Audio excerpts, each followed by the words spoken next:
Good morning. Welcome again to Morning Devotions. Thank you again so much for our time together. It's going to be a great set of studies this weekend for the lawyers. We're going to talk about Paul's day in court. There's some great truth we're going to study. So if you're a lawyer, you need to be in service on the weekend. Right now, I want us to come back to the book of Numbers, chapter 22, and I just want to read one verse to you. Numbers 22, verse 7. The elders of Moab and Midian left, taking with them the fee for divination. When they came to Balaam, they told him what Balak had said, and they brought a fee. Now you can go on through the rest of the passage and go through and study throughout the scriptures the sin of Balaam.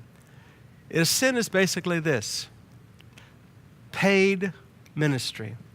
God never charged for ministry in the Bible. Never. Offerings were brought, but never payment. Do you remember Elisha's servant?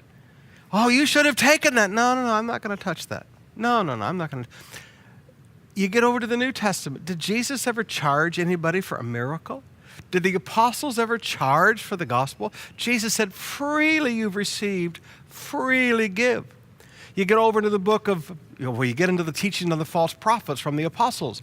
And Peter, they talk about the sin of Balaam. You get over into the book of Revelation. The sin of Balaam is all through the churches and the 7 churches of Asia. It's all through the church world today. This charging people for the gospel. We want you to do this. Here is the fee. Because when people pay for something, they have expectations. When people pay for something, they feel they have a right to say what is done. And when people pay you for something, you feel that you have a right to do something for those people that they paid you for. That's why there's no ministry that is to be paid for. We do what God tells us to do in the ministry. We preach what God tells us to preach in the ministry. We sing and lead worship to what God tells us to do. We're not trying to please people who paid to be there.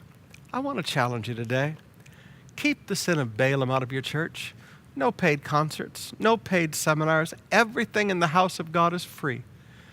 Pastor Summerall, do you teach tithing? Yes, I do, because it's a biblical thing to teach. The tithe is to be used to support the ministry. The offerings are to be used to support the ministry so that everything in the house of God is free. We do not, we don't want to discuss tithe and offerings. You just give whatever you want to give, but we're going to charge you to get water baptized. We're going to charge you to get married. We're going to charge you to be buried. We're going to charge you to attend this seminar and hear me speak. We're going to charge you to come to this concert. No, we don't do things like that. That is the sin of Balaam, and it is the mark of a preacher who's gone astray.